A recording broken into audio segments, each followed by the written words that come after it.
Hola, ¿ahora sí? ¿Me escuchan? Sí, te escuchamos perfecto. Súper, buenísimo. No pude hacerlo, pero así que esperemos que... No sé por qué no me dejó compartir, pero bueno, esperemos que funcione. Por el momento se está viendo bien. Nunca me Qué había bacán. pasado. A ver,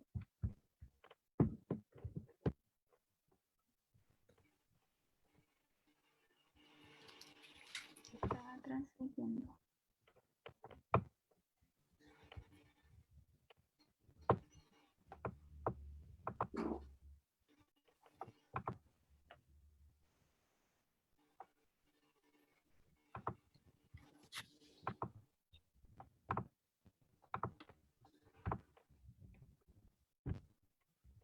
Ya, esperemos unos minutitos.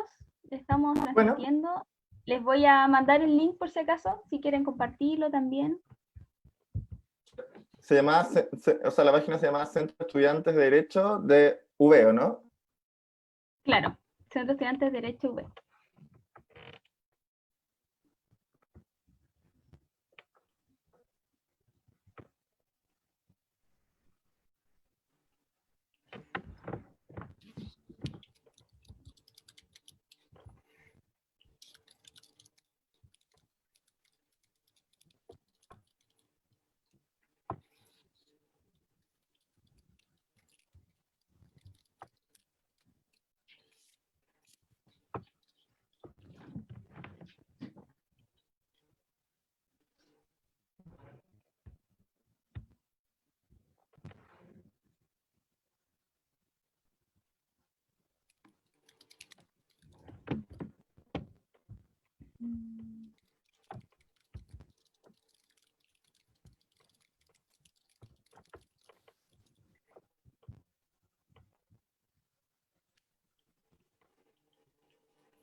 Ya.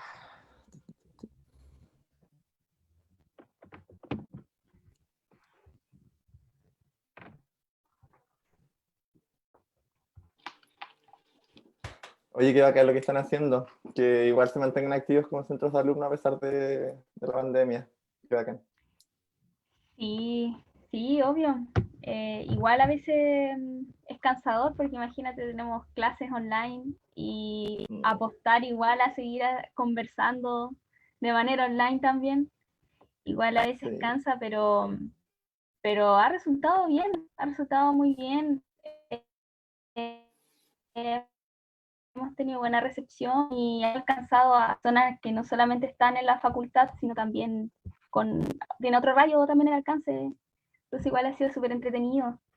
Bacán, buenísimo, la raja. Sí, yo cuando estaba en la U también estuve en el centro de alumnos, así que por eso me entusiasman estos proyectos. Yo fui, yo fui presidente de mi carrera, así que me encanta trabajar con estudiantes, la U. Ahora para el junio, que viene el mes del Pride, ¿Ya? también me han hablado a harta universidades, así que igual estoy contento porque me gusta trabajar con jóvenes, con universitarios, centros de alumnos, como que me recuerda a mi etapa universitaria. Y me gusta. Sí, pues sí, es bien movido, es bien Sí, movido. Y ahora sí, con uno las queda redes agotado. sociales, Uno queda sí, con redes agotado. sociales, mejor, sí. Sí, qué heavy. Pero estoy viendo el tema de la transmisión,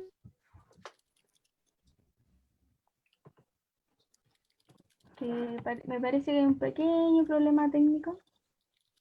Bueno,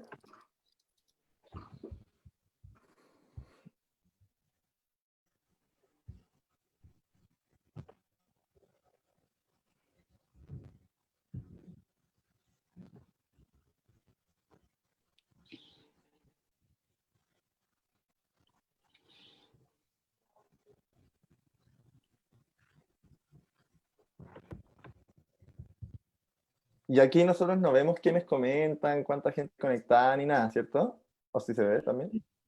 No, no se ve. Lo Ya. vemos, o sea, cuando estemos en la, en la página, yo ahí la estoy como viendo.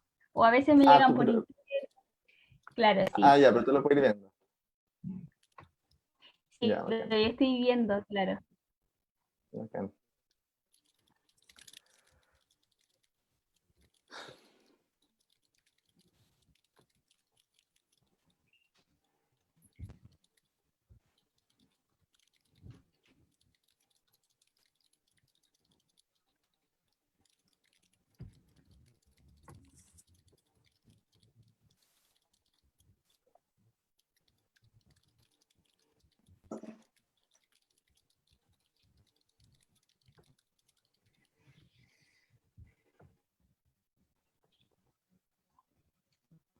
Ya, ahora tengo el link.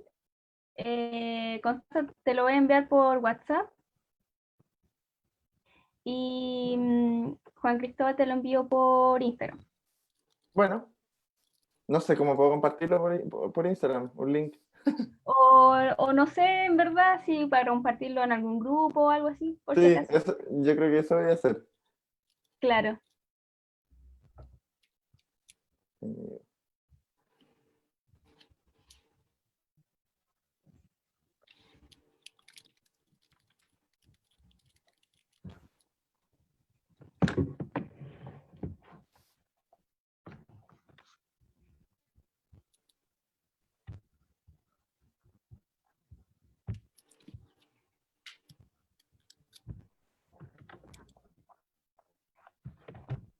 Ya. Eh, bien, yo creo que ahora ya estamos en la hora, con 10 minutos está bien, para empezar, comenzar. Súper. Ya. Bueno, hola a todos, a todas, todos los que nos están viendo en este minuto.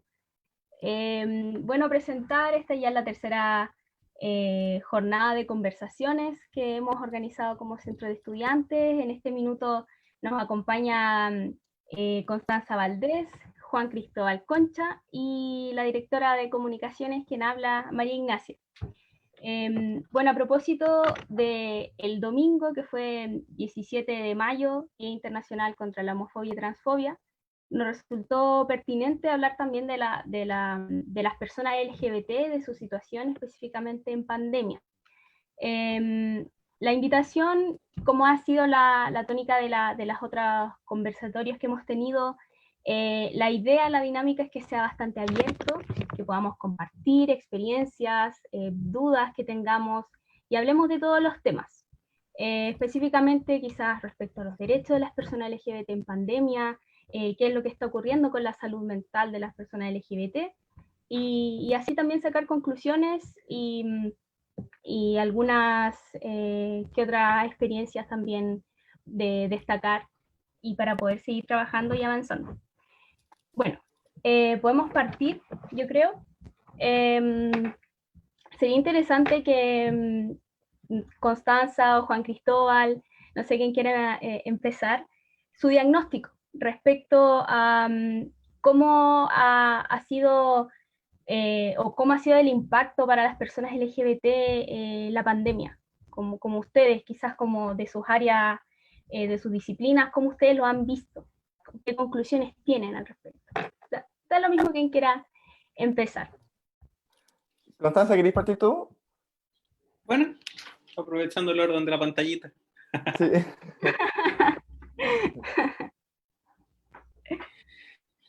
Eh, bueno, particularmente yo creo que la pandemia ha afectado principalmente a las personas LGTBI de distintas formas y particularmente profundizando en algunos temas y aspectos que tienen que ver con la precarización y la desigualdad económica y social que vivimos en este momento.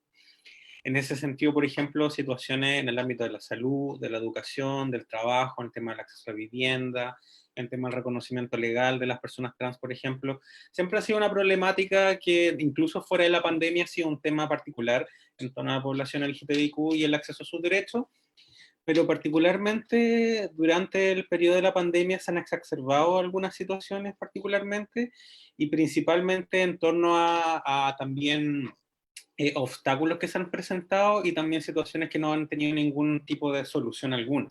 Por ejemplo, en el ámbito de la salud particularmente, sabemos que por la crisis sanitaria muchos servicios de salud empezaron también a, de alguna forma, restringir las atenciones, prestaciones de salud que pudieran no ser, por ejemplo, esenciales, como así lo ha denominado el Ministerio de Salud.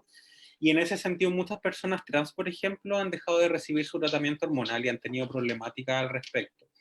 Y asimismo también hay relatos de personas que viven con VIH que tampoco han podido obtener su terapia antirretroviral particularmente, porque a pesar que el Ministerio de Salud tiene una circular al respecto, está normando eso, muchos de servicios de salud actúan de una manera completamente distinta o no se fiscaliza o garantiza por parte del Ministerio de Salud. En el ámbito de la educación, sabemos que siempre ha sido un tema bastante controversial, el tema de la discriminación, el tema también del acceso a la educación, y en este sentido yo creo que se intersectan varias situaciones particularmente, no solamente con la gente que ya está estudiando, sino también con la gente, por ejemplo, que en este contexto particularmente no va a poder estudiar porque también hay una situación socioeconómica detrás que es mucho más compleja. Y dentro de las personas que están estudiando, y hay un tema particular que tiene que ver con la discriminación, incluso también con el tema del, como del bullying, el mismo reconocimiento legal, por ejemplo, reconocimiento social de la identidad de las personas trans, porque a pesar de que, por ejemplo, acá podríamos estar con 40 personas más, están en una clase, y a pesar de que me permite utilizar mi, por ejemplo, escribir mi nombre acá en la aplicación Zoom, pudiera suceder que en alguna universidad o instituto profesional, por ejemplo, centro de formación, no, por ejemplo, no permitiera el reconocimiento del nombre social. De hecho, me ha tocado hablar con varias personas trans que particularmente están teniendo problemas para el reconocimiento de su identidad, y puede ser bastante, para muchas personas, como mirarlo por encima, o quizás no muy complejo, pero el solo hecho de que no tengan su reconocimiento, y que a pesar de que no sea una sala física de clase y sea principalmente un tema virtual, igual eso va a terminar afectando a su reconocimiento, y también el hecho si hacen trabajos, por ejemplo, en grupo, una situación que pudiera ser mucho más compleja para esa persona particularmente. En el ámbito del trabajo, para irnos a otra temática, la verdad es que ahí es un tema que no solamente afecta a la población trans, pero, por ejemplo, y a la población LGTBIQ en general, porque hemos visto como producto de la pandemia, particularmente por medidas del gobierno también, y a través de la Ley de Protección del Empleo, muchas personas, por ejemplo, se han acogido a esta ley y derechamente han reducido la jornada laboral de sus trabajadores, en otras ocasiones fuera de este ámbito legal han despedido a miles de trabajadores también, y eso no solamente afecta, por ejemplo, a la población LGTBIQ, pero a la población en general, entendiendo que hay una gran problemática que tiene que ver con la precarización laboral y la fiscalización de los derechos de los trabajadores. ¿Y de qué manera afecta esto particularmente a la población LGTBIQ? Que en general, como en los protocolos, como en los procesos de selección de personal, en muy pocas ocasiones en general existen como criterios afirmativos como para idealmente tener, por ejemplo, trabajadores o trabajadoras de la comunidad LGTBIQ o de cierto grupo históricamente discriminado y excluido, y en ese sentido estarían peleando casi entre comillas, en una igualdad de oportunidades, donde la mayoría de las ocasiones, si es una persona LGTBIQ visible, ya sea por su orientación sexual o por su identidad de género, eso ya va por provocar algún sesgo o prejuicio generalmente en torno al empleador, lo que va a impedir que pudiera contratar a esa persona, o en el peor de los casos, cuando ya la hubiera contratado y sabe de esta situación, genera situaciones de acoso, situaciones incluso de despido injustificado y cosas así, y particularmente durante este periodo, muchas personas efectivamente no van a querer tener incluso ningún problema en su trabajo, entendiendo de que si te despiden en este momento, considerando el contexto también, va a ser mucho más complejo encontrar trabajo el día de mañana. Y en ese sentido, particularmente, yo creo que mucha gente de alguna manera también está callando algunas de las situaciones que están sucediendo, especialmente en un contexto donde muchos empleadores están siendo de alguna forma bastante abusadores en el sentido de enviar a sus trabajadores a trabajo físico, presencial, incluso cuando estamos en medio de una pandemia, incluso en comunas donde puede que haya menos contagiados cada día, los contagios por COVID-19 aumentan exponencialmente. Y eso es un tema particularmente que es bastante complejo. y en torno a, por ejemplo, la población trans, el gran porcentaje de mujeres trans actualmente, que puede haber disminuido desde el 2012 que se hizo una encuesta, que era el 95% de mujeres, ejerce el trabajo sexual, y en ese sentido sucede que actualmente, por ejemplo, a través de hay una campaña particularmente que está haciendo el sindicato Amanda Jofré, para ir en ayuda de mujeres trans que son trabajadoras sexuales, porque muchas no pueden salir directamente, o si salen ya se están exponiendo no solamente a que el toque de queda ya estaba en efecto, sino también a situaciones que ponen en riesgo su salud, su vida, incluso más que en periodo de normalidad absoluta. Y en el tema particularmente, por ejemplo, en el tema de la vivienda, sabemos que en Chile no se garantiza constitucionalmente el acceso a la vivienda, no existe como el derecho a la vivienda en Chile propiamente tal. Entonces la gran parte de la comunidad LGTBIQ no tiene, excepto un grupo muy minoritario y privilegiado, no tienen una vivienda propia. Generalmente o viven con su familia, o de allegados, o arrendando. Entonces eso también siempre va a ser una situación bastante compleja. De hecho, muchas personas LGTBIQ efectivamente no le van a decir al arrendador, por ejemplo, que efectivamente son parte de la comunidad, o de alguna forma decir eso, porque legalmente se faculta al dueño de un bien inmueble efectivamente no arrendarle a una persona, aunque pueda ser por una causa completamente ilegal. Incluso si se considerara que se pudiera demandar, los juicios en este momento, los juicios de la acción de no discriminación por la ley Zamudio, están demorando mucho más de lo normal por el entendido del contexto de la crisis sanitaria. Entonces son situaciones que tampoco se van a ver por ahí, y entonces en ese sentido particularmente también nos vemos donde tenemos, particularmente en ámbito de niños, niñas, adolescentes LGTBI, y también personas que viven con su familia, que son conservadoras, situaciones de violencia intrafamiliar que bajo el contexto actual lamentablemente de alguna forma no hay ninguna solución, porque la solución sería básicamente como sacarlos de este espacio a través de medidas de protección. Pero vemos por otro lado que no hay casas de acogida o hay centros residenciales que efectivamente pudieran especializarse, por ejemplo, en recibir niñez, infancia vulnerable en torno a vulneración de derechos fundamentales, particularmente en temas LGTBI. De hecho, CENAME no tiene ningún protocolo respecto al reconocimiento del nombre de las personas trans, y ahí hay una gran problemática. Y lo mismo, pensando también en todas las personas que pueden ser mayores de 18 años y que viven con su familia LGTBIQ, y esto es un tema que puede ahondar mucho mejor después Juan Cristóbal, que tiene que ver con el tema de la ansiedad también, y lo que puede producir en temas de intentos de suicidio y cosas así, porque quedarse encerrada o encerrado en una casa donde tu familia te odia o te dice cosas constantemente no va a ser un panorama muy alentador, y lo que va a suceder es que mucha gente va a preferir salir a la calle o buscarse alguna forma de sustento fuera del hogar, a pesar de que podría ser más riesgoso, para no estar completamente ahí. Y pensando aún así en el panorama donde las cosas son muy bonitas y todo, en general casi todas las personas de la comunidad, o casi todas las personas en general del mundo, tienen redes sociales. ¿Y qué pasa cuando nos metemos a redes sociales? Han aumentado considerablemente los discursos de odio. Vemos que los medios de comunicación también particularmente han difundido mucho también estos discursos de odio, y particularmente en torno a ciertas comunidades que tienen que ver con mujeres, población LGTBIQ, y también migrantes o personas por su nacionalidad. Y hemos visto cómo en estos periodos también, particularmente estas situaciones empiezan a profundizar cada vez más, y lo que genera también es que necesitamos una medida para contrarrestar esto, y vemos que las principales medidas sería básicamente, por ejemplo, en Twitter o en Facebook o en Instagram, que reportar el contenido. Lo que sucede es que muchas veces se demoran mucho en bajarlo o en dar una respuesta. Por otra parte, los medios de comunicación, si se puede reportar ante el Consejo Nacional de Televisión, también se demoran harto, y también entendiendo que son composiciones bastante cuoteadas políticamente, entonces no van a resolver necesariamente por un criterio efectivamente en base a la ley que prohíbe la discriminación por orientación sexual, identidad de género, etnia, raza, etcétera.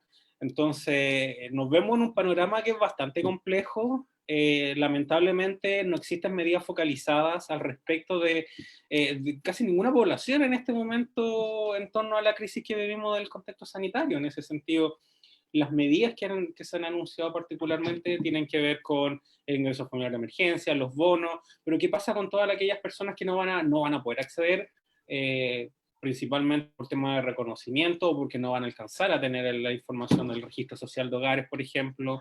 De hecho, actualmente el registro civil dejó de recibir solicitudes de audiencia para el cambio de nombre sexo registral, y las audiencias que ya estaban en efecto la empezaron a postergar. ¿Y por qué? Se entiende que es por la crisis sanitaria, pero no han entregado ninguna respuesta, solución. Entonces lo que sucede en este momento es que muchas personas que quieren sacar un salvoconducto o un permiso virtual a través de la comisaría virtual, les va a salir con su nombre legal que existe en este momento. Entonces el momento de salir, y si hay una fiscalización, cosa que en verdad ocurrió bastante poco por suerte, porque no hay mucha fiscalización en las calles, hemos visto los medios de comunicación, entonces pudiera generarse una situación de discriminación o incluso de violencia por parte de personal de Fuerzas Armadas o de Carabineros en ese sentido, porque sabemos que no son instituciones que conozcan o tengan un enfoque particularmente en materias de género y diversidad.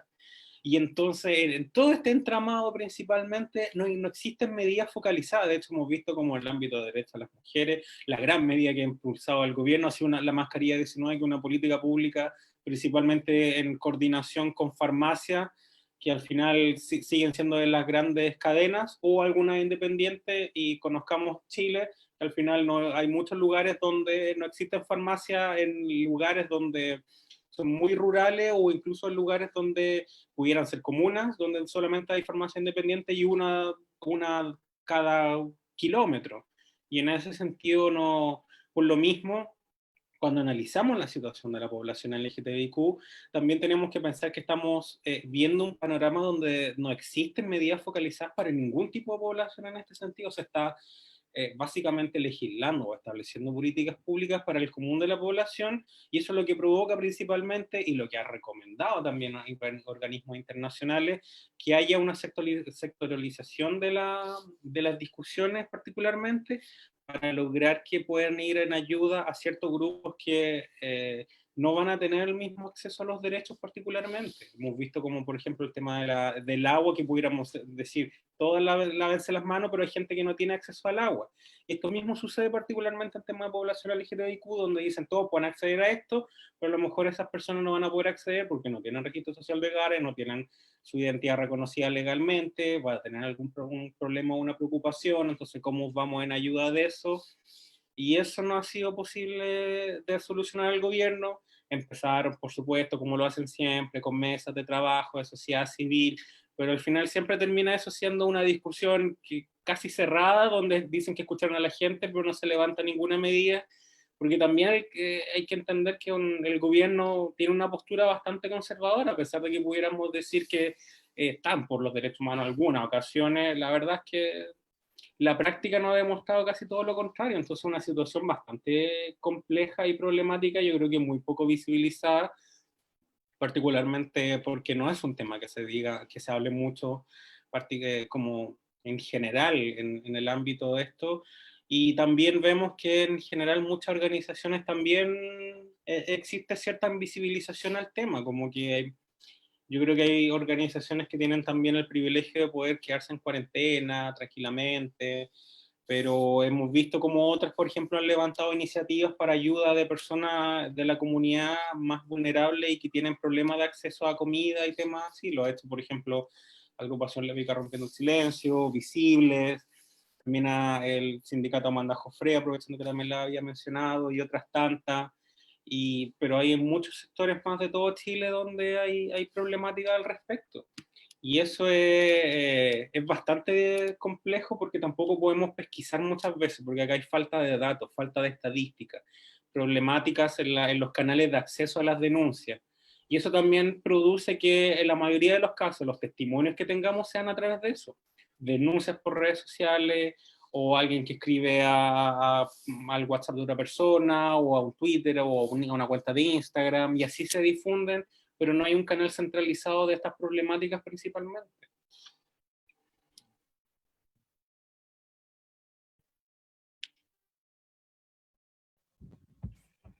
Gracias, Connie. Y Juan Cristóbal, desde tu expertise, ¿cuál es más o menos el escenario que proyectas en este minuto? Bueno, Primero, gracias Nacha y gracias al Centro de Estudiantes de Derecho por la invitación. Yo estoy, como le contaba a la Nacha, estoy muy contento de estar acá. Me gusta mucho trabajar con Centro de Alumnos, así que primero que nada, muchas gracias.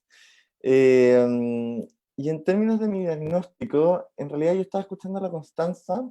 No sé si les puedo hacer un diagnóstico así tan completo como hizo la Constanza, pero sí puedo hablar desde lo que a mí me ha tocado ver y desde la visión más psicológica de la situación.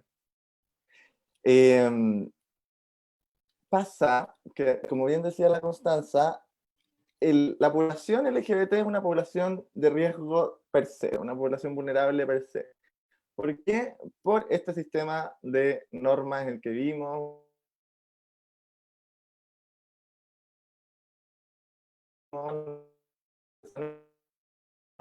discriminados, se ven violentados, se ven asesinados, y la sociedad heteronormada genera un rechazo. Vayan diciéndome si se me va cortando porque a veces me sale que mi conexión es inestable, pero ustedes me van diciendo. Por lo tanto, ¿qué pasa? Una población o un grupo de personas que constantemente está siendo marginada por la sociedad genera efectivamente estrés crónico. No sé si quiero entrar en teoría, pero como para que quede claro un concepto, hay un concepto que se llama el estrés de minorías de Meyer. Ya esto fue sacado en el 2003, si no me equivoco, que habla sobre que las minorías, en este caso las personas LGBT, o personas que no son blancas, o personas que no son católicas, y ese tipo de grupos, más allá del que es más privilegiado, digamos, sufre de un estrés crónico a partir de pertenecer a esta minoría, ¿ya? Por lo tanto, ¿qué ocurre? En primer lugar, tenemos un ocultamiento de la identidad, en primer lugar. O sea, yo como persona LGBT, todas las personas LGBT, tenemos que pasar por un proceso de ocultamiento de la identidad y de revelación de esta identidad. ¿Qué pasa? Esto efectivamente es solamente o es exclusivo en realidad de personas LGBT. Las personas heterosexuales y cisgénero no tienen que salir del closet porque es algo que ya está normado, a partir de este sistema heteronormado, digamos. Entonces, yo soy heterosexual hasta que se demuestre lo contrario. Por lo tanto, a partir de eso, uno que empieza a generar estrés crónico. Yo soy heterosexual o soy cisgénero hasta que yo diga lo contrario. ¿Entiendes? Por lo tanto, ¿qué pasa? Cuando estamos en este sistema, también, además de esto que yo les estaba comentando, también tendemos a estar en una situación de hiperalerta, ¿ya? Lo hiperalerta tiene que ver con estar tan atentos al entorno porque el entorno es amenazante.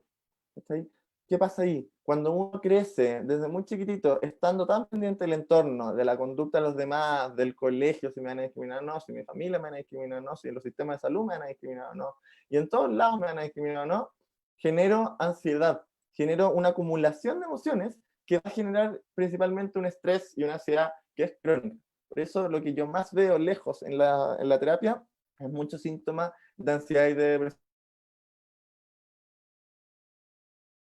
que estamos acostumbrados a acumular esa emoción, a ocultar esa identidad. Y el ocultamiento genera estrés. Y por último, este modelo de estrés, ¿cierto? De minoría, habla de que también hay un concepto que es muy heavy, que muchas de las personas LGBT lo tienen, lo tuvieron o lo van a tener, ¿cierto? Que es el tema de la homofobia internalizada. ¿Ya? La homofobia internalizada habla de cómo yo como persona, al escuchar desde toda mi vida, el 98% de las personas LGBT escuchó comentarios LGBTfóbicos en el colegio, el 98% de las personas, casi todas. Por lo tanto, si es que yo estoy en un sistema que me dice que ser LGBT es malo, que me dice que ser LGBT es pecado, que es sucio, que es asqueroso, etcétera, etcétera, etcétera, yo lo empiezo a integrar, lo empiezo a incorporar. Mi inconsciente lo empiezo a incorporar, por lo tanto, me lo empiezo a creer aunque no me lo crea. Yo desde lo consciente digo, no, o sea, yo sé que soy normal, yo sé que soy un ser humano igual que todos, tengo los mismos derechos, pero algo de ti inconscientemente te dice que no.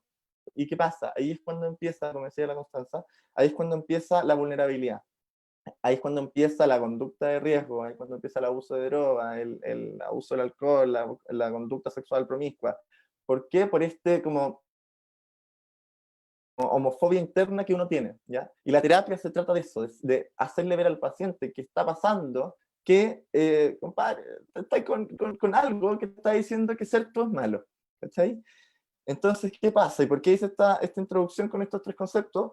Porque ahora en periodo de pandemia eso aumenta. ¿Por qué? Porque todo eso, la sensación de estar hiperalerta, la homofobia internalizada y el ocultamiento de la identidad aumenta aún más, ¿ya? Si es que yo soy una persona que está dentro del closet como persona LGBT, antes de la pandemia, si ya estaba así, ahora en la pandemia se reprime más.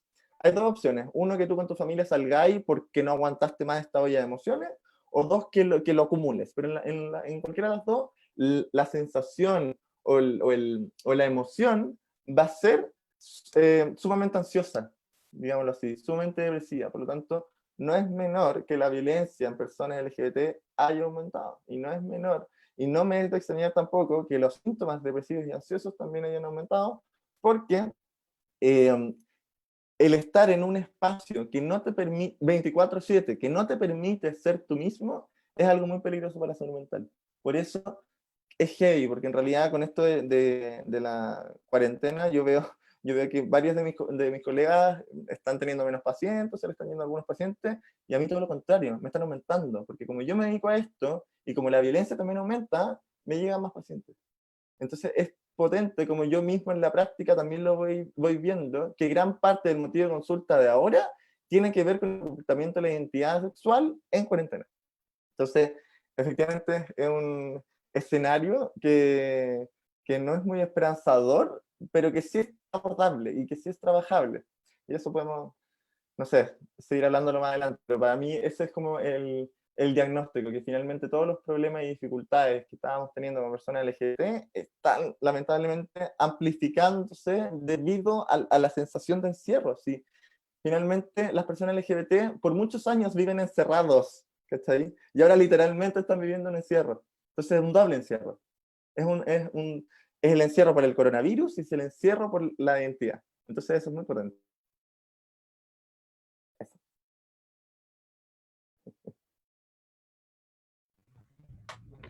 Gracias, Juan Cristóbal. Vamos a partir así como con preguntas. Justo me llegó una por WhatsApp y que iba para Constanza. Me preguntaron sobre cuáles eh, son o eran los proyectos más urgentes para la población LGBTI, pero producto de la pandemia fueron desplazados.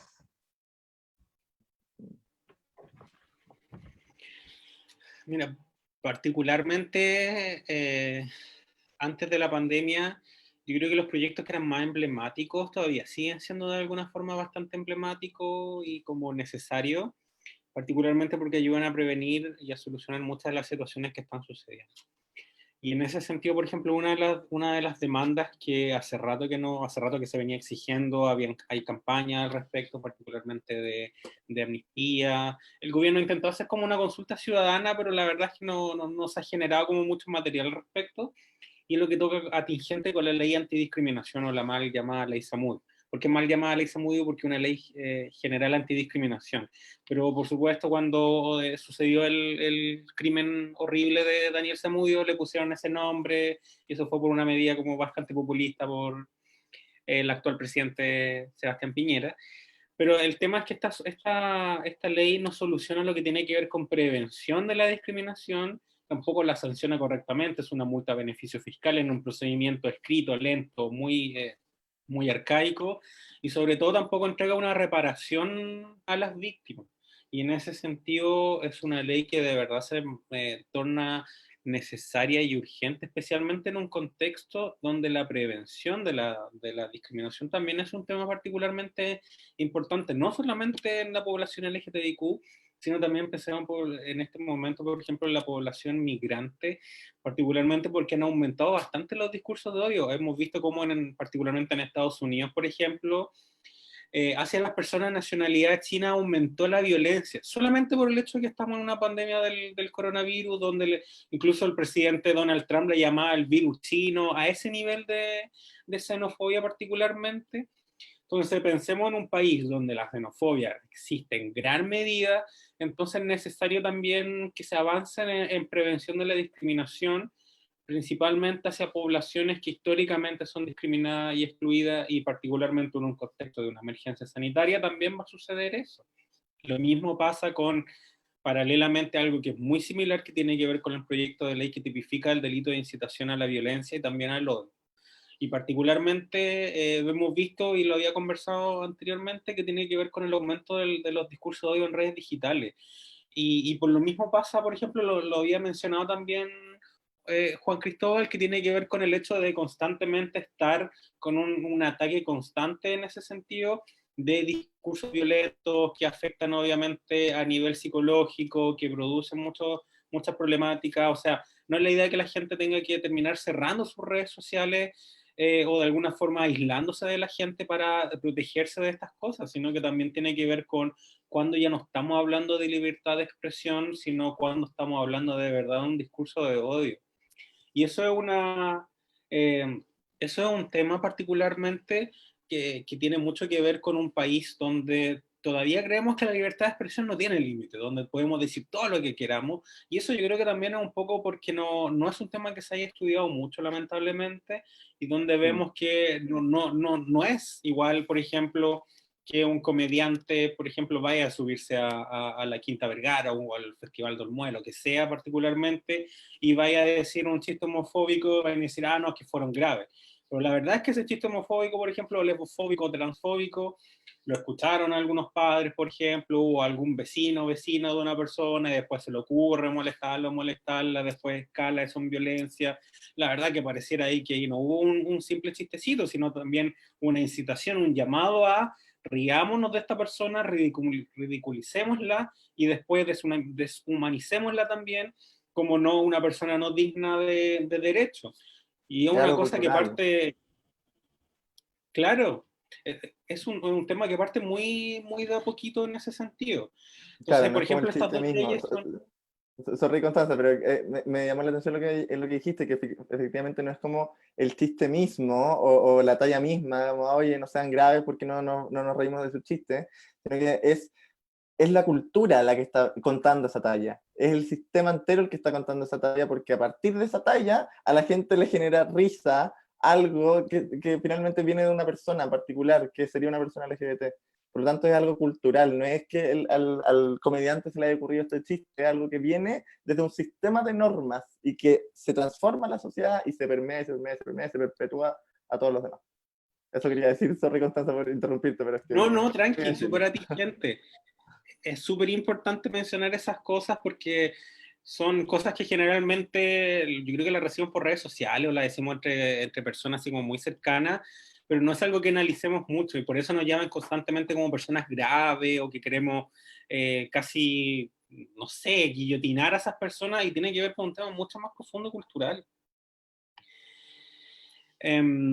Y dentro, por ejemplo, volviendo un poquito al tema anterior, esos dos grandes proyectos, por ejemplo, hubieran sido súper necesarios en ese ámbito. Ahora, ¿esos son exclusivamente? No, la verdad es que, por ejemplo, otras materias relacionadas, por ejemplo, con el tema de derecho de filiación, que tiene que ver con que los hijos e hijas de pareja del mismo sexo puedan ser reconocidos o reconocidas como hijos también en familias de dos padres o de dos madres, y eso para algunas personas pudiera ser ya, pero ¿cuál es el interés de eso que pueda suceder en una pandemia? Y la cosa es tan simple como, bueno, estamos en una pandemia donde se está muriendo gente. Y el tema particularmente tiene que ver con que si se muere, por ejemplo, la madre o el padre legalmente reconocido o reconocida, la situación es que ese hijo o hija no va a poder tener el cuidado personal el otro padre o la otra madre, sino que simplemente va a quedar a la deriva y va a irse con los abuelos. ¿Qué pasa si los abuelos son LGTBI fóbicos? Entonces es una situación bastante compleja en ese sentido. Ahora nos estamos poniendo en una situación bien así también como oscura, pero lamentablemente es algo que ya sucedió incluso antes de la pandemia, y por eso mismo es un proyecto que se ha discutido particularmente por organizaciones de mujeres lesbianas y feministas. Y al respecto también, bueno, tenemos otras iniciativas que en general se intersectan, que tienen que ver con prevenir la violencia y sancionar la violencia en contra de las mujeres. Y en ese sentido, cuando estamos hablando de esto, también estamos hablando de mujeres lesbianas, bisexuales y trans, porque una de las cosas lamentables que ha sucedido desde la creación del Ministerio de la Mujer y Equidad de Género, que nunca existió una campaña, de hecho, ni siquiera nunca existió una campaña como pensando en mujeres migrantes o mujeres indígenas, etcétera, con mujeres con discapacidad, por ejemplo. Nunca existió una campaña para la prevención, sanción y reparación de violencia en contra de mujeres lesbianas, bisexuales y trans. Y en ese sentido, cuando, por ejemplo, la campaña que tiene el gobierno de No lo dejes pasar, que es una campaña muy, muy mala a propósito, pero por ejemplo no incluye ninguna mujer parte de la diversidad ni cosas así. Y también eso también tiene no solamente un tema de representatividad, ¿no? Tiene un efecto muy importante del tema que sucede en la actualidad, y hemos visto cómo, particularmente a propósito de que han aumentado los casos de denuncias de violencia intrafamiliar, también van a aumentar los casos de violencia en contra de mujeres lesbianas, bisexuales y trans, solo por el hecho de que tienen una orientación sexual distinta, una identidad de género distinta. O sea, pensemos también que en sectores rurales particularmente, nos va a faltar la persona que vaya a creer que la pandemia es un acto, un castigo divino porque existimos las personas de la diversidad. O sea, en Estados Unidos, eso, incluso antes de la pandemia lo pensaban particularmente. Entonces, eso también es una situación que tiene que ser, o sea, que tiene que dirigirse, que tiene que solucionarse, y yo creo que en ese sentido tiene que ver con un tema mucho más estructural de sancionar y prevenir la violencia de género. Lamentablemente no hay nada al respecto, y bueno, yo creo que la última como proyecto que no existe actualmente, pero teníamos que pensar también, que tiene que ver con el hecho, y esto se puede solucionar en todo caso por algo del registro civil, que tiene que ver con el reconocimiento legal de las personas trans, y ya en plena vigencia con la ley de identidad de género, la gente no puede hacer su cambio de nombre registral, y no es un tema de como, voy a tener mi carnecito, si no, probablemente no lo van a poder ir a sacar porque estamos en pandemia, sino que tiene que ver por el hecho de, voy a poder sacar mi permiso virtual, va a salir por último, si no tiene el carnet, sale con un certificado de nacimiento o alguna forma que tenga, incluso pueda facilitarte con una foto nueva. Incluso el Ministerio de Transporte, si no me equivoco, con la JUNAEV, estaban diciendo a la gente, sáquese usted misma la foto de la tarjeta nacional estudiantil, vaya a poder salir bien por primera vez en la vida, y además vaya a tener en la foto que quería en tu tarjetita. Y todo. Entonces, lo mismo podría pensarse, por ejemplo, en eso.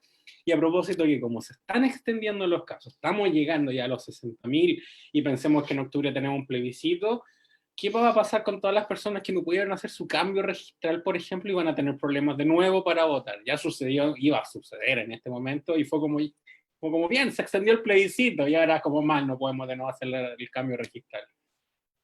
Y esas son situaciones que pudiera ser como muy, pero no es tan problemático. La verdad es que el proceso eleccionario, participación política, es un tema bastante complejo para la población trans particularmente, en ese sentido, porque ejercer el voto, que es un derecho político, si tú no tienes tu cédula de identidad con tu reconocimiento, con tu imagen, por ejemplo, si yo tuviera, por ejemplo, fuera a votar así, y en mi carnet, cosa que no es así, pero pensemos, apareciera yo hace 5 años, pelo corto, barba, era como, me van a quedar mirando, me van a mandar dónde a poder hablar con alguien para que me diga, ya, certifique que usted, y cómo van a certificar, así como, pues si yo soy yo conozco todos mis datos, todas las cosas, entonces, son situaciones que en ese sentido son problemáticas. Pero yo creo que principalmente eso tiene que ver. Ahora, lo último que yo creo que también es súper necesario ver que no son de nuevo iniciativas, que tiene que ver con focalizar las medidas en temas económicos y laborales hacia población vulnerable.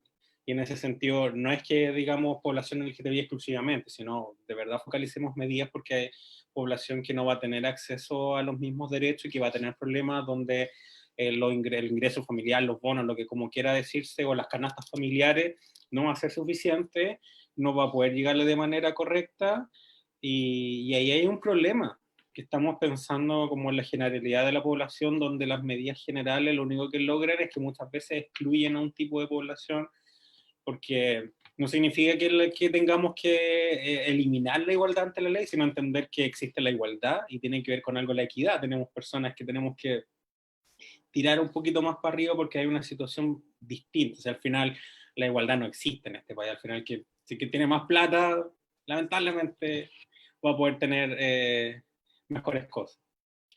Pero eso principalmente.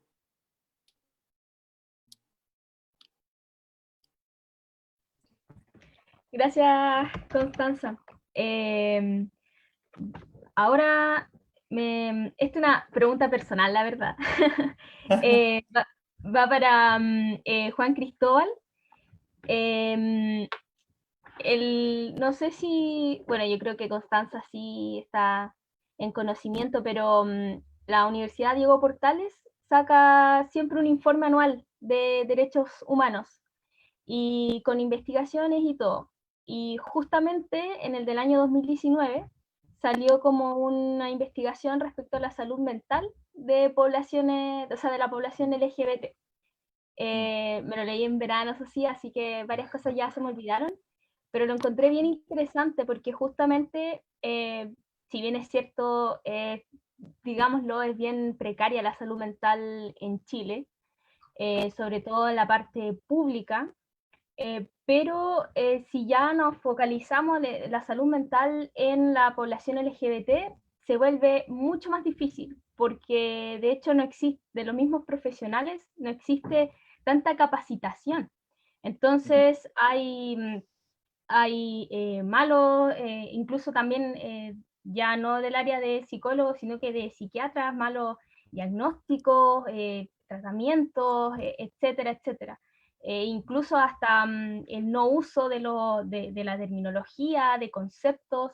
Entonces al final hay, no me acuerdo el porcentaje del estudio, pero hay mucha población LGBT que precisamente va con un profesional, de sea psicólogo o psiquiatra, y precisamente porque estos no están capacitados, se terminan decepcionando de las mismas terapias y final desisten. Entonces, hay una pregunta como para Juan Cristóbal, ¿cómo tú crees que se pueda mediar esta situación? Hay algunos casos de algunos profesionales que evidentemente intentan hacer ese cambio o dentro de la unidad de salud mental de algunos CEFAM, pero evidentemente no son todos y no sé si tienes algún diagnóstico a nivel país, si falta ahí alguna ayuda más del Estado, ahí no sé, como opinión tuya como profesional. Bueno, gracias, Nachi. Mira, qué heavy, porque justo yo hoy día, no sé si ustedes vieron o si alguien que esté viendo esto lo vio, pero justo hoy día por redes sociales se viralizó un post de Instagram de una psicóloga que basaba su terapia en sus creencias religiosas. Entonces sacó un post que hablaba sobre qué pasa si me gusta alguien de mi mismo sexo. Y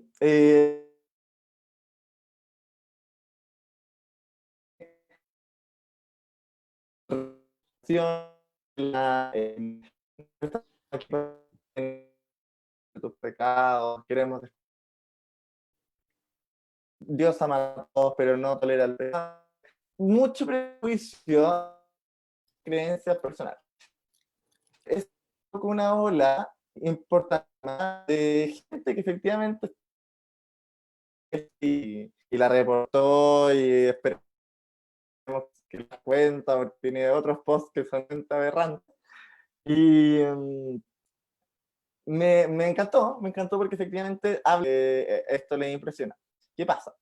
Las investigaciones dicen, creo que eso le hizo el equipo de la Lemca Atomic, bueno, yo no sé si te acordás de los autores, pero la Lemca Atomic creo que es la que comanda el equipo de la Diego Portal. Bueno, las investigaciones dicen que en general los terapeutas tienen una buena opinión en relación a lo LGBT, sin embargo, tienen muy poca formación, como decís tú. ¿Y qué provoca la poca formación? Que discriminen sin saber que están discriminando. ¿Sí? yo siempre, o sea, no siempre, pero yo generalmente soy segundo terapeuta, ¿cachai? O tercer terapeuta, o quinto terapeuta. Vienen después de una mala experiencia conmigo, vienen desesperanzados conmigo. ¿Por qué? Porque lo que más recibo en general es pacientes que dicen que el psicólogo anterior lo discriminó. Con conductas sutiles, que efectivamente el mismo psicólogo ni siquiera sabe que está discriminando, pero lo está haciendo, ¿ya? Entonces, ¿qué pasa? ¿Y qué pasa? No, y esto, como tú decís, no solamente es con psicólogos, es con servicios profesionales básicos en general, y no básicos también. Si yo, por ejemplo, a propósito de esto que yo les decía, a propósito de esto que yo les decía sobre el estado de hiperalerta, es decir, estar tan atento al entorno, porque el entorno es amenazante, va a provocar que yo siempre esté atento a la reacción del otro, ¿cachai? Entonces, el profesional de la salud va a ser culpable hasta que se demuestre lo contrario. Va a ser culpable de ser homofóbico o LGBTI-fóbico hasta que efectivamente me haga ver que no. Y ahí yo recién puedo soltarme, ¿sí? Entonces, ¿qué pasa? Por ejemplo, si es que yo voy me quiero comprar maquillaje, yo de hecho me maquillé un poquito antes de entrar acá.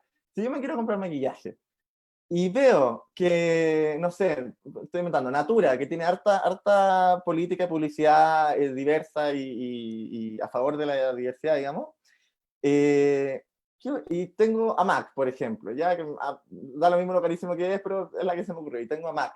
Y Mac no saca ninguna publicidad así, pero Natura sí. ¿Cuál es más probable que vaya yo? A Natura.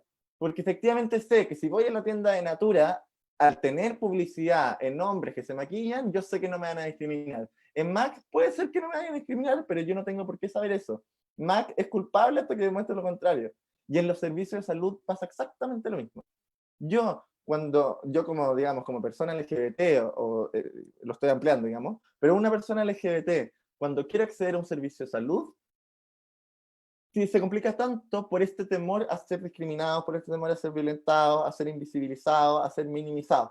Entonces, no sé si a gente de aquí le ha pasado, pero es cosa de meterse ahí a un sistema de salud, ver los doctores disponibles y escoger el más joven, por ejemplo. Porque uno tendría a pensar que el más joven es menos discriminatorio porque es más abierto de mente, porque los viejos, y así. Y las personas LGBT se pasan ese rollo.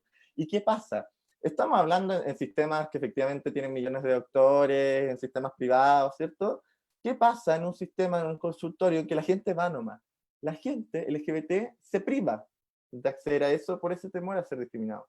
Por lo tanto, se están privando de accesos necesarios, básicos, como la salud y la salud mental, por temor a ser discriminados, porque los profesionales no están capacitados para hacerlo, ¿ya?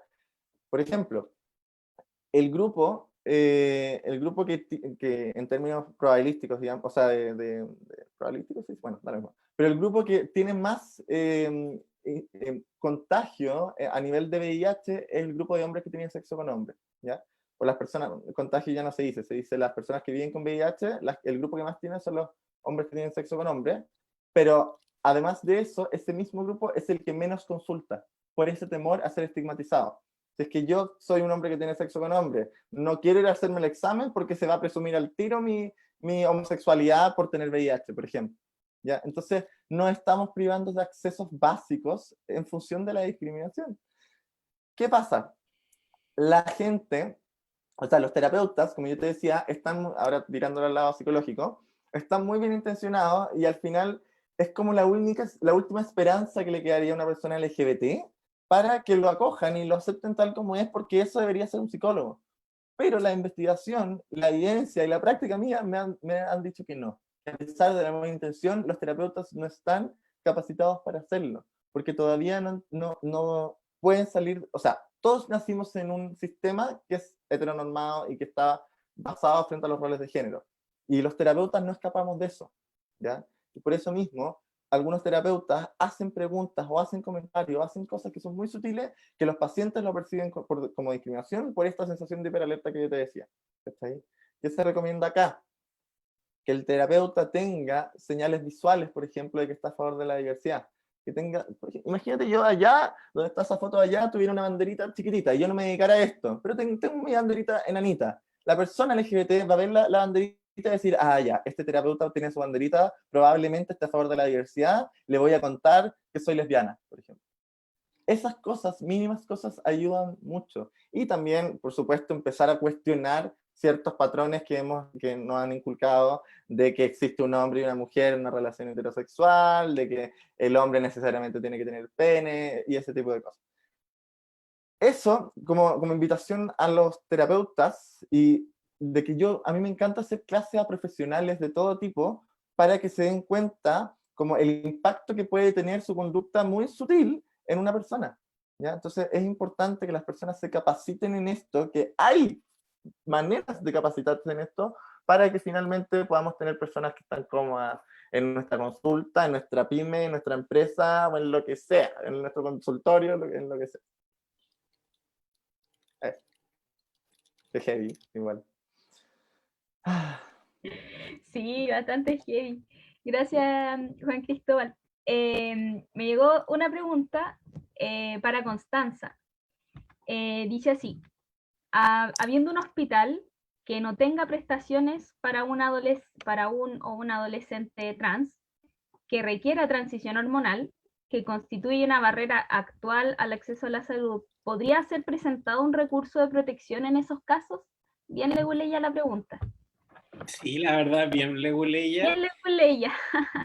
Sí, pero es interesante porque la verdad es que no se han presentado recursos de protección en ese ámbito, sino que se han presentado recursos de protección principalmente en temas de servicios de salud por reconocimiento en nombre social, particularmente clínica. De hecho, hace poquito sacó, como ya que una pregunta Leguleya, la Secretaría de Igualdad de Género y No Discriminación del Poder Judicial subió como a propósito de esta semana que pasó del Idaho, subió una publicación donde hablaba como uno de los conceptos sobre diversidad sexual y de género, disidencia en general, y además incluía jurisprudencia, cosa que no, cosa que es súper complejo. De hecho yo ando sacando las cosas de aquí para allá, las dejo en una carpeta, pero en general no está sistematizado eso, porque no hay nada sistematizado al respecto de casi de nada.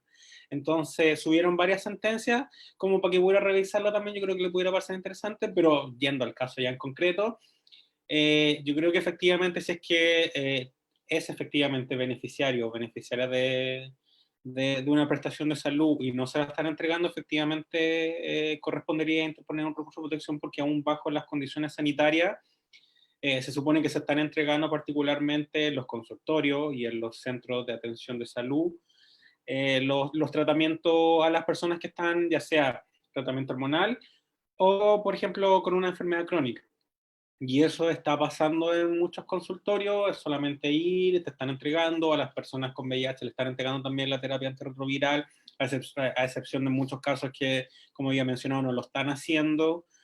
Y en ese sentido, cualquier impedimento a eso, efectivamente habría que presentar un recurso de protección. Ahora, lamentablemente, como nuestra Constitución no garantiza el derecho a la salud, sino solamente elegir un prestador público o un prestador privado, entonces el argumento principalmente tiene que ver con un tema de discriminación y, en primer lugar, el tema de que afecta a la salud y a la integridad física y psíquica de esa persona, porque no recibir un tratamiento, por ejemplo, en tratamiento hormonal, también hay serios problemas de ahí desbalance hormonal que pudieran suceder y que afecta a la salud.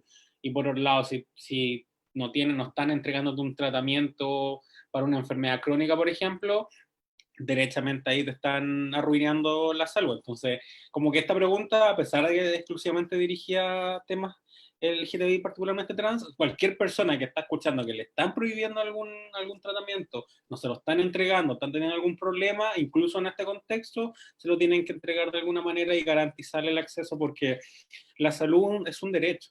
Incluso en este contexto no pueden existir otras limitaciones que si es que no son establecidas por ley o en el caso de extrema gravedad por la crisis sanitaria. Pero aún así, y que sucedió en su momento, que suspendieron unas garantías auge, ya volvieron completamente a su efecto. Entonces, bastante problemática la situación que está sucediendo ahí, como por ejemplo, en temas de quimioterapia, hay personas que no le están realizando la sesión de quimioterapia y eso demuestra que estamos ante un problema grave también de acceso a la salud en general y bueno, judicializar todo. Lo bueno es que los recursos de protección se están resolviendo telemáticamente a través de las cortes apelaciones, así que yo creo que esa pudiera ser la alternativa y evaluarlo y todo.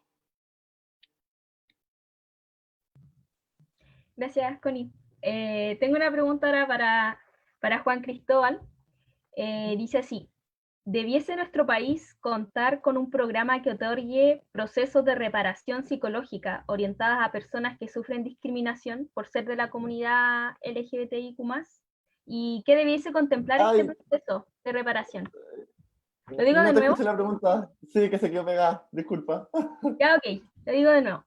¿Debiese nuestro país contar con un programa que otorgue procesos de reparación psicológica orientadas a personas que sufren discriminación por ser de la comunidad LGBTIQ+? ¿Y qué debiese contemplar este proceso de reparación? Eh, o sea, a mí- obvio que sí, pero en primer lugar, tenemos que primero tener la garantía de la salud mental, que eso como base, porque esa no está. Todavía la salud mental se ve primero como un privilegio, porque evidentemente es un privilegio.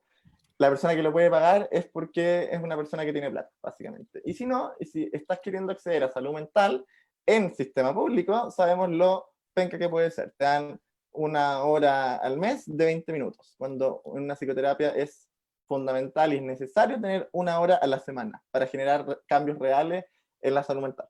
Eso por un lado. En principio, como principio, debería haber una ley que asegure y que resguarde la salud mental. Mira, yo, la verdad, yo no sé mucho de ley, ustedes van a saber más que yo, pero en realidad la salud mental tiene que ver en relación con todo. La salud mental es tan precaria porque tenemos una educación muy precaria, la salud mental es tan precaria porque tenemos un sistema de salud muy precario, tenemos un gobierno muy precario, todo lo precario lleva una salud mental precaria. ¿Cachai? Si tuviéramos una mejor educación sexual, sobre todo, la salud mental efectivamente se vería mucho más cubierta y no habría tanta patología a nivel país, ¿ya? ¿Qué pasa? Como no tenemos eso, tenemos que garantizar de alguna manera el acceso facilitado a la salud mental, porque está siendo muy complejo, ¿ya? Y la persona que puede acceder, la persona que alcanzó a tener la hora, no se ve beneficiada porque efectivamente no es efectiva una terapia que dure 20 minutos una vez al mes, ¿ya? Y si es que encuentras ahora. Por lo tanto, respondiendo a la pregunta, primero eso, como base. Y segundo, efectivamente, si es que se empiezan a ver programas de salud mental dirigidos efectivamente a la población que no lo puede pagar, sería relevante, o sea, muy importante que existiera como una protección especial para personas LGBT, para inmigrantes, para personas de raza no blanca y finalmente para las personas que han sido discriminadas. ¿Ya? ¿Por qué? Sobre todo, ojo, sobre todo con las personas LGBT, especial protección a las personas LGBT, y no lo digo así como por abanderado, sino que una, y esto es cifra consensuada, digamos, o sea, científicamente consensuada, 1 de cada 4 personas LGBT más ha intentado suicidarse por lo menos una vez en su vida. Intentado. Esto quitando a las personas que solamente lo han pensado porque ahí la cifra sube mucho más. Pero 1 de cada 4 personas han intentado suicidarse solamente por ser LGBT. Una persona LGBT tiene 4 probabilidades más de suicidarse que una persona heterosexual o cisgénero. O sea, las personas que nacieron LGBT solamente por nacerlo ya tienen 4 probabilidades, o sea, 4 veces más de probabilidades de suicidarse. Y una persona que no es aceptada o sea, al develar la orientación sexual o la identidad de género a su familia y recibe rechazo familiar, esa probabilidad aumenta a 8. Una persona que recibe un rechazo familiar tiene 8 veces más de probabilidades de suicidarse que una persona heterosexual cisgénero. Entonces, el nivel de patología y el nivel de riesgo es muchísimo.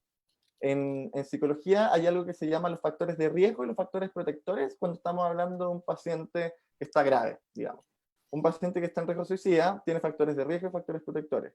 Un factor de riesgo de por sí, o sea, uno de los listados de factores de riesgo es ser LGBT. O sea, tener poco acceso a la salud, haber sufrido discriminación, haber sufrido bullying y millones de atrocidades, y una de esas atrocidades es ser LGBT. En cambio, un factor protector a eso es que haya aprobación familiar, que haya un cariño familiar, que la persona pueda desempeñarse como ella misma. entonces de factor de riesgo pasamos a factor protector, y que yo pueda desempeñarme como quien quiero ser, ya va a bajar muchísimo esa probabilidad de suicidarse. Por lo tanto, sí, efectivamente, ¿y por qué yo me dedico a esto? ¿Y por qué hay un área de la psicología? O sea, no hay, pero ¿por qué se está creando un área de la psicología exclusivamente para estas personas? Porque efectivamente, en ningún área de la vida estamos cubiertos, y eso involucra la salud mental. Entonces, como no están las leyes, como no está la educación, como no está la salud, como no está en ningún lado, yo y otros pocos más nos hemos dedicado a abrir este espacio en la salud. Así como de a poquito se han abierto espacios, mini espacios en otros ámbitos de la vida, que eso es muy importante, y esperemos que alguna vez se pueda hacer alguna ley, sobre todo con salud mental generalizada, que es atroz, es terrible que efectivamente no tengamos ni siquiera eso. Gracias, Juan Cristóbal. Tengo ahora una pregunta para Constanza, y la pregunta dice así: ¿crees que es necesaria la intervención por parte del Estado en la educación para inculcar el conocimiento de la diversidad sexual? Yo creo que efectivamente es súper necesaria. Yo creo que tengo esta postura completamente contraria, obviamente, a la gente más conservadora, que cree que los hijos e hijas son de su propiedad particularmente. Esto lo hemos visto en movimientos, por ejemplo, LGTBI-fóbicos, como esto de con mi hijo no te metas, de Marcela Aranda, compañía, Pastor Soto, toda esta gentecita que vive en su mundo especial. Y la verdad es que, a pesar de que nos podemos reír mucho de esta gentecita particularmente, la verdad es que es mucho más común de lo que creemos, particularmente porque existe una tendencia y una visión bastante criminal, yo diría incluso, de creer que efectivamente los hijos son de propiedad, y eso no aplica solamente, pensemos, para este tema, sino también en general. Actualmente no tenemos una cultura de creer que niños, niñas, adolescentes efectivamente tengan cierta autonomía progresiva, puedan tomar ciertas decisiones particularmente, y en ese sentido, como que la visión ha ido particularmente en torno a criminalizar las acciones particularmente adolescentes. Hemos visto como, por ejemplo, una de las primeras cosas que se impulsó tiene que ver con particularmente la ley de responsabilidad penal adolescente, pero por otro lado nos empezamos a discutir, bueno, ya si hay responsabilidad penal, entonces también podemos extender ciertas cosas en materia de derechos. Por ejemplo, pensemos en el tema de la votación. ¿Qué pasó, por ejemplo, en la ley de aborto tres causales, particularmente en temas de adolescentes? También fue un tema bastante controversial. Y en ese entendido, particularmente entendiendo esta cultura, es porque ha costado tanto implementar, por ejemplo, una educación no sexista que pueda hacer en los colegios y que pueda venir particularmente en la educación básica y en la educación media. En ese sentido, se han presentado innumerables proyectos de ley en este ámbito. De hecho, la ley que tenemos, que es la ley 20.418, que fija normas sobre fertilidad, que es como la famosa ley de educación sexual, básicamente fue por el tema de la píldora al día después, y de alguna forma se ha implementado en poner en un plátano el condón y que te enseñen, pero después el resto ya descúbralo ustedes, vean y todas las cosas, dejan a las personas en internet, cosa que no existe casi nada, la educación sexual integral en internet. Y entender en ese sentido esa concepción tan básica de la educación sexual es porque también se han producido situaciones de discriminación y violencia en contra de las personas LGTBI en general, porque también la educación sexual integral va hacia el punto de enseñarle a la gente la diversidad también y prevenir comportamientos machistas y misóginos. Y en ese sentido es algo que es súper necesario incorporar, no solamente en los colegios, sino también incorporar en la universidad. A propósito de lo que hablaba Juan Cristóbal, efectivamente en las carreras de psicología, o sea, la carrera de psicología, en muy pocas universidades de verdad tienen personas que hacen clases que conozcan la temática LGTBI, para que hablar si al psicólogo o psicóloga que también conozcan la temática en materia de género, porque también es súper importante. Y en ese sentido se hace necesario que partamos desde el colegio, partamos después interviniendo en las carreras, porque todas las carreras de alguna manera que trabajan en ciencias sociales o incluso con gente necesitan un enfoque de género, enfoques multidisciplinarios en ese sentido, pensar no solamente en género, diversidad, sino también multicultural, en materia de otras nacionalidades, en tener la realidad también. Son tantas las categorías que se han excluido históricamente que tenemos que empezar a pensar cómo lograr medidas en ese sentido Y por lo mismo yo creo que una educación sexual integral que fuera principalmente apoyada por el Estado pudiera ser importante. Lamentablemente no se ha logrado, lo único que se implementó en el gobierno anterior fue una guía de orientaciones para personas LGTBI a los colegios y la circular sobre reconocimiento de nombre social en los colegios, que eso fue súper importante, pero lamentablemente muchos colegios desconocen esta circular, a pesar de que legalmente están obligados, si no se puede denunciar a la superintendencia y hay multa, tabla. Y en el caso de esta guía de orientaciones, les llega a los colegios por correo, lo que sea, pero no tienen ninguna obligación, lamentablemente, de incorporarlo en los programas curriculares, porque esa es la temática. No existe un programa curricular en este momento obligatorio de educación sexual integral. De hecho, lo que se implementó hace un tiempo, que era cursos de derechos humanos, enfoque de derechos humanos en los colegios, la verdad es que no se ve casi nunca en los colegios. Educación cívica, que eso van a preguntar muchas personas.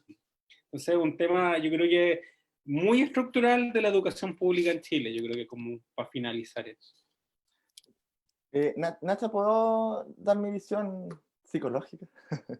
Eh, Obvio, sí, sí pueden interactuar con las preguntas. Súper. Este tema a mí me llama harto la atención de cómo la educación sexual ha venido a ser un debate cuando en realidad debería ser algo tan básico que se ha implementado porque, a ver, así como nuestra identidad laboral, nuestra identidad personal, nuestra identidad familiar, nuestra identidad matemática, todos los tipos de identidades que nos enseñan, entre comillas, en el colegio, una parte de la identidad también es la identidad sexual. La identidad sexual se empieza a formar desde los 2 a los 3 años, ¿ya? La identidad sexual involucra lo que es la orientación sexual, la identidad de género, la expresión de género y el sexo, que conceptos que dan para otra, para otra charla o para otra entrevista, pero finalmente la identidad sexual es toda una identidad, o sea, que yo sea una persona heterosexual, bisexual, lesbiana, trans, viene construido desde la infancia, ¿ya? Entonces, ¿qué propone la educación sexual integral? Es que esto se empieza a enseñar desde pequeñitos con el lenguaje de cada etapa. La gente es tan...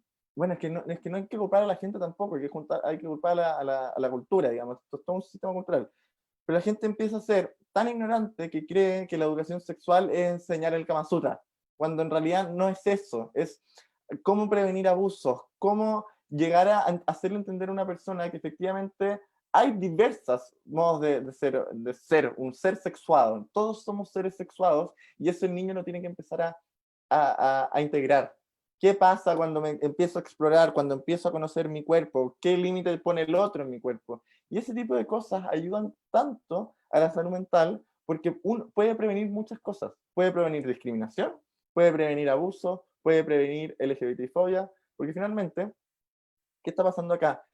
El no proveer de educación sexual en los colegios habla de una visión muy adultocéntrica, de decir como no, yo como papá le voy a enseñar cuando todos sabemos que el papá y la mamá no enseñan. No tenemos, Chile, la familia no tiene el conocimiento, las palabras o el lenguaje necesario para enseñar educación sexual a su hijo. Y ojo, porque el derecho a aprender lo tiene el niño, no el papá. Entonces el niño es quien tiene que acceder a esa educación y no la familia. Es el Estado chileno educativo quien le tiene que dar ese derecho a aprender. Entonces, ¿cómo podríamos erradicar y por qué es tan importante la educación? Yo siempre digo que la educación es la mejor arma para combatir la discriminación, porque la educación lo que hace es atacar el prejuicio, es atacar la idea, es esto es, y lo que tú piensas sobre las personas LGBT no es. Entonces, el prejuicio finalmente viene desde, o sea, la mamá del prejuicio, digamos, es la ignorancia. ¿Y cuál sería la mamá de la ignorancia? La no educación, el no recibir educación. Entonces, esa es la línea, ¿cachai? El prejuicio, finalmente, la discriminación es pura desinformación. Y por eso, con la educación sexual, vamos, y esto lo puedo asegurar, digamos, porque hay evidencia científica de otros países, con la educación sexual se disminuye los niveles de discriminación en personas LGBT, se disminuyen los abusos, se disminuye la violación y se disminuye todo este tipo de cosas que son tan terribles, que son tan comunes en nuestro país, lamentablemente. Sí, el tema de la educación siempre gran debate, pero se tiene que generar ahí los cambios. Eh, sí, bueno, vamos a pasar como ya a la última pregunta, porque ya faltan 15 minutos para las 8:30. Se nos ha alargado bastante, pero ha sido bien enriquecedor en todo caso. Somos buenos para hablar. Sí, no, pero aquí los comentarios que recibí, así como que todo muy bacán. Ah, Eh, qué bacán. sí, es una pregunta para Constanza y dice así. ¿Qué pasos nos faltaría dar como país? Ah, no, voy a replantear de nuevo. La ley de identidad de género no ha sido suficiente para cambiar la situación social de las personas trans. Hacen falta medidas que permitan el acceso a un trabajo estable y con salario digno.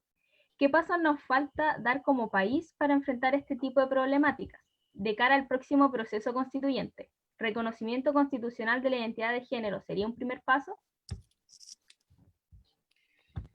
Yo creo que en ese caso tenemos que partir efectivamente desde lo plantearse de lo que fue la ley de identidad de género, principalmente que se redujo lamentablemente en la discusión por temas políticos principalmente, a una ley que reconoce el derecho a la identidad de género, principalmente a través del cambio de nombre sexo registral para personas mayores de 18 años, personas casadas y adolescentes entre 14 y 17 años. Y en ese sentido es una ley que tiene bastantes falencias, y uno de los aspectos que deja fuera tiene que ver en materia de salud, educación, materia de trabajo, materia de vivienda, o sea, muchas materias particularmente que quedan fuera y que tienen que ver principalmente con situaciones de desigualdad económica y social que principalmente afecta a la población trans.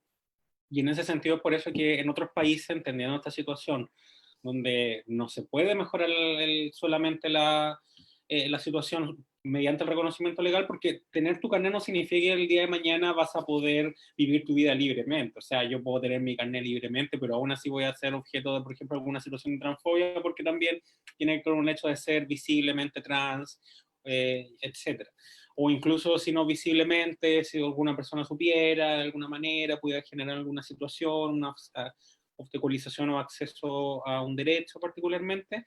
Entonces, en ese entendido, otros países, por ejemplo, han implementado lo que se llaman leyes integrales en materia de personas trans, o también acciones afirmativas en este sentido. Y esto principalmente, por ejemplo, en Uruguay, que fue el año pasado, antepasado, si no me equivoco, principalmente a lo que iba, por ejemplo, a no solamente modificar la ley de identidad de género de Uruguay, que era bien malita, sino también, por ejemplo, implementar cupos en materia de educación en instituciones de educación superior, además de establecer un cupo laboral, por ejemplo, en los servicios públicos para personas trans, que así pudieran contratar a personas trans, y eso no significa que vayan a contratar a personas exclusivamente por ser trans, sino que en igualdad de condiciones, cumpliendo los requisitos, vamos a preferir una persona trans entendiendo que existe una situación de discriminación y exclusión históricamente que afecta a esa persona. De hecho, por eso hay universidades, particularmente en el extranjero, que incorporan dentro de su postulaciones o becas también, si eres parte de la comunidad LGTBI, si formas parte también de un pueblo originario, de una comunidad indígena, si tienes algún tipo de discapacidad, etcétera, porque también hay una situación que no va a ser lo mismo, por ejemplo, que yo haya estudiado un hombre heterosexual cisgénero, incluso casi en el mismo contexto, porque hay muchas situaciones entre medio que también afectaron en ese sentido. Lo mismo en temas de vivienda, que personas trans pudieran tener acceso a la vivienda.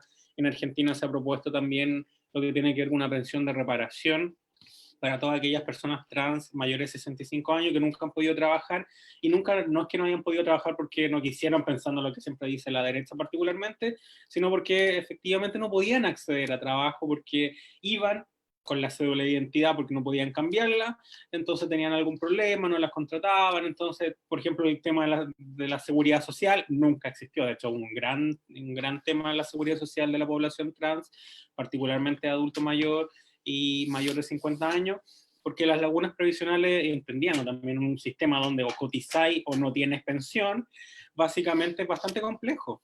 Y en ese sentido, partir por medidas de esta naturaleza que tengan que ver con derechos económicos, sociales y culturales de la población trans, siempre va a ser como el siguiente paso en conjunto con el reconocimiento legal, porque el reconocimiento legal no va a ser suficiente. Ahora, de cara al proceso constituyente, efectivamente el derecho a la identidad, no solamente a la identidad de género, sino el derecho a la identidad, entendiendo como este concepto grande donde cada persona se construye de una manera, también refleja sus relaciones familiares, su descendencia, en ese sentido, su ascendencia también, lo que me ata también, por ejemplo, a ser parte de una comunidad, por ejemplo, indígena, o también tener cierto pasado, por ejemplo, cierta nacionalidad, eso también forma parte de mi identidad. Y en ese sentido también es súper importante reconocerlo para efectos de que la discusión a nivel legal, así como mucho más lateral, discusión leguleya, efectivamente pudiera tener una mejor recepción por parte de los tribunales el tema del derecho a la identidad, porque uno de los grandes problemas que existe actualmente en todas estas temáticas es que no existe el derecho a la identidad en la Constitución, se puede recoger algunos preceptos, o en algunos casos en materia de infancia de la Convención de Derecho al Niño, que a pesar de que es tratado internacional y ley, en nuestro caso sabemos que generalmente no pescan los tratados internacionales. Entonces, por ese lado, yo creo que es súper importante partir por esa conceptualización de un proceso constituyente, pero no olvidar que eso no va a significar mejorar la situación de la población. Hemos visto cómo la ley de identidad de género no ha cambiado milagrosamente las cosas, sino que ha hecho que más personas puedan tener su reconocimiento, pero es necesario empezar a ir más allá.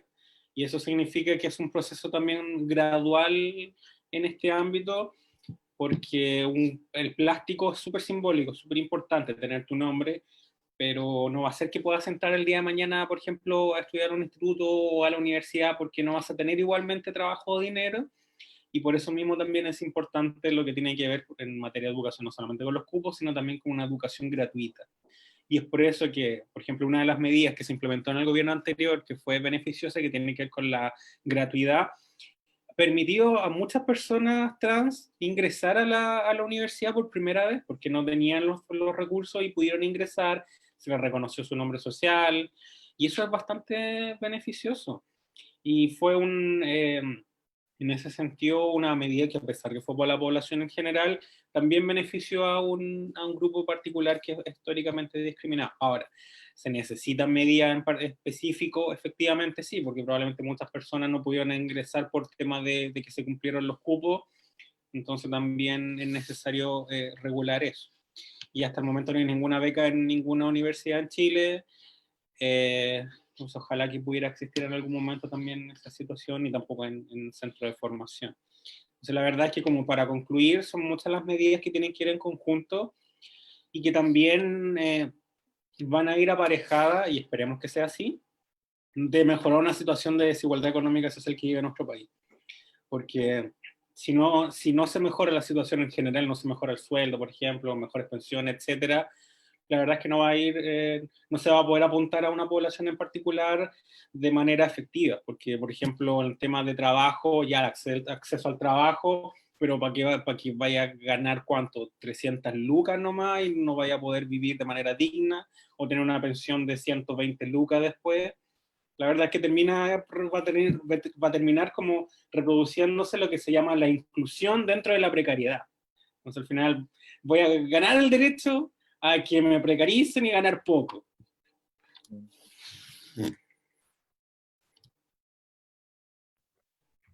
Gracias, Connie. Bueno, ya van a ser las 8:30.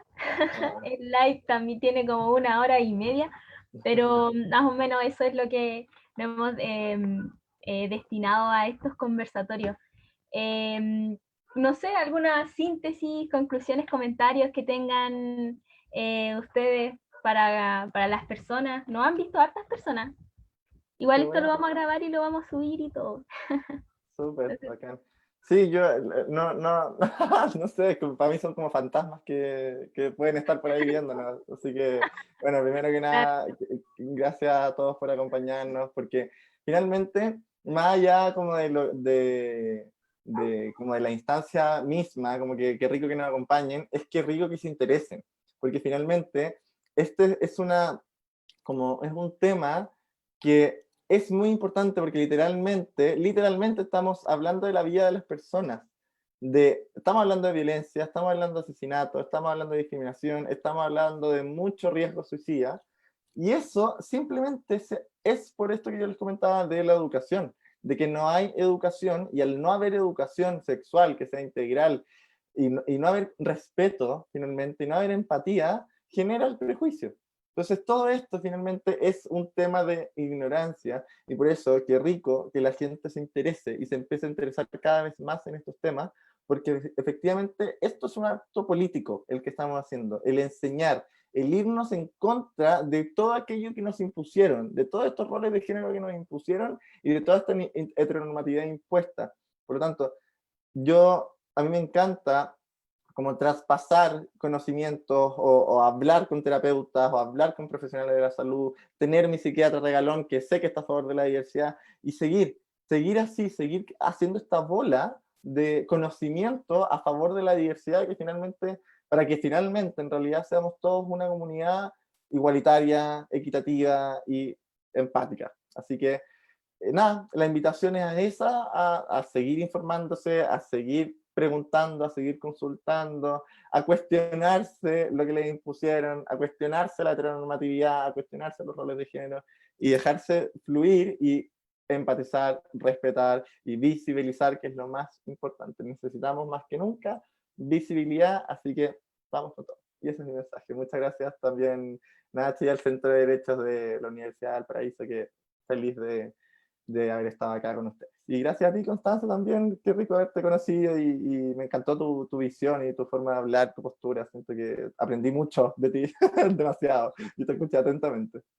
Yo creo que todos aprendimos de todo, en Sí. verdad, un poco. O sea, comentario entre paréntesis, claro, nosotros como centro estudiante de Derecho, igual bien le volé yo algunas cosas, entonces no sé, la Connie igual es seca, yo creo que profundizó en muchos temas que nosotros no conocíamos y generó mucha información, pero a la vez igual le agradezco a Juan Cristóbal porque yo siempre soy de la idea de que es rico escuchar a veces otras disciplinas, o sea, una vez se queda mucho en lo leguleyo, sobre todo nosotros, que no tenemos mucho contacto, de hecho, con otras carreras, o sea, el ejemplo mismo de nosotros, estamos como en una isla así, solamente derecho.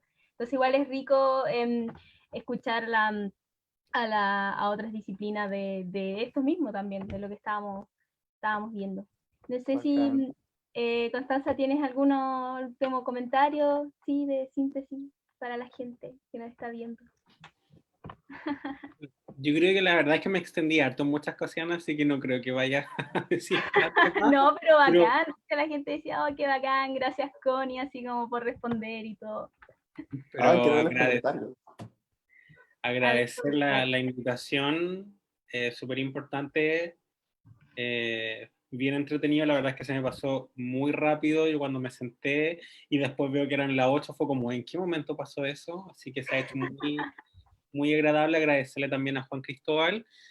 Eh, yo creo que como para finalizar un poco, también complementar un poco lo que decía, que tiene que ver con el tema de conocer, preguntar, cuestionarse, reflexionar, porque estamos en un proceso de eso. Yo creo que además de eso empezar también a ver las luchas, ver las demandas de manera interseccional. Y en eso voy principalmente en el tema que desde el estallido social, lo que ha pasado mucho y es muy bonito, es que vemos que todas las marchas son de todos y todas ahora, y todes. Donde vemos las marchas no más FP al lado de una otra bandera que dice ley autismo, ley, o sea, ley integral trans, otra que pide derecho a afiliación, otra, por ejemplo, ley para cuidadores, violencia de género. O sea, vemos todas las demandas y eso no significa que estén atomizados, que todas todas exijan eso, sino que son demandas que al final lo que ha reflejado es que una vía de presión que explotó y que exige una mejor situación, un fin al modelo también económico y político que ha generado esta crisis institucional y solucionar la situación para todas las personas. En ese sentido, yo creo que la visibilización que se ha generado, yo creo que la rabia también que se evidenció también afecta a toda la situación y en ese sentido la población LGTBI, particularmente dentro del movimiento, se ha empezado también un proceso de reflexión en torno a cómo no es solamente un tema que tiene que ver con, por ejemplo, lo que proponen algunas organizaciones, perdón, que tienen que, por ejemplo, con solamente casarse, quizás. Y en ese sentido, generalmente activistas han empezado a reflexionar, que se venía hace tiempo, pero con mayor fuerza se ha dado también ahora, que es como, oye, pero no pensemos tampoco en eso exclusivamente, yo también quiero tener un mejor acceso a un trabajo, a un tema de la educación, a vivienda. Empecemos a pensar en un panorama mucho más grande donde las personas LGTBI nos vemos afectadas de cierta manera. Y en ese sentido eso ha sido como lo más como enriquecedor que ha dejado como en ese sentido la discusión política y todo. Lamentablemente seguimos viviendo en un mundo como completamente distinto desde el mundo del activismo feminista y de la diversidad hacia el mundo político e intelectual, donde todavía creen que esto puede ser salvado con personas que produjeron básicamente esta crisis institucional, que de alguna forma conversan sin sociedad civil. Entonces también eso va a ser bastante problemático y bueno, yo creo que en algún momento va a terminar explotando aún más y no va a quedar otra solución que efectivamente cambiar todo el panorama.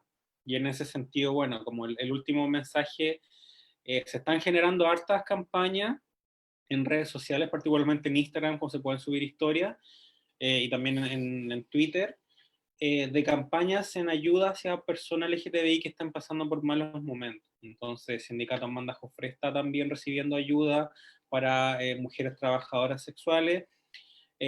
Bueno, en el ámbito del trabajo sexual también Fundación Margen. También está Agrupación Lésbica Rompiendo el Silencio, Agrupación Lésbica Visibles, OTD también está publicando. Otros colectivos también están particularmente recolectando también estas como solicitudes de ayuda. Entonces, en ese sentido, si es que una persona tiene un poco más de privilegio económico y puede aportar, ojalá lo haga, o si no puede, que comparta en sus redes, porque en este momento la verdad es que la gente se está ayudando entre sí, ¿no? Las medidas económicas del gobierno siempre van a ser insuficientes en ese sentido, y a cuidarse. Las redes de apoyo cada vez van a ser más importantes en temas de prevención también del suicidio, prevención de la violencia, porque al final las campañas y todo, no hay nada al respecto, ya lo decía Juan Cristóbal, salud mental, como que no tenemos nada. El presidente Piñera había anunciado un programa de acompañamiento para personas durante la cuarentena, pero ¿qué es eso? ¿Qué significa eso? Entonces, yo creo que ese es como mi mensaje principal. Y bueno, la verdad, eso que dicen que no estás solo, sola o sola, la verdad es que es cierto. Siempre van a haber más personas en la misma situación o personas que van a poder ayudar y colaborar, y eso es como a no bajar los brazos y no tener esa esperanza que siempre se puede salir y lograr las cosas. Sí, vamos. Ya, muchas gracias a Constanza, a Juan Cristóbal. Ahora ya empiezo a despedir el live. Muchas gracias a las personas que nos acompañaron desde el principio a fin, desde la mitad a fin, no sé. Se fueron uniendo muchas personas en el transcurso del conversatorio. Los mensajes que les transmito a ustedes, la gente quedó bien contenta, escuchando, satisfecha también, y espero en que en cualquier otro momento, con pandemia, sin pandemia, invitarlos nuevamente, porque obviamente estos temas siempre es importante volverlos a tocar, a volver a reflexionar, para que ahí estén atentos a sus redes, y es que para una próxima ocasión les invitemos. Encantado, yo encantado. Yo Ya. también. Muchas gracias. Voy a parar ahora el live. Ya.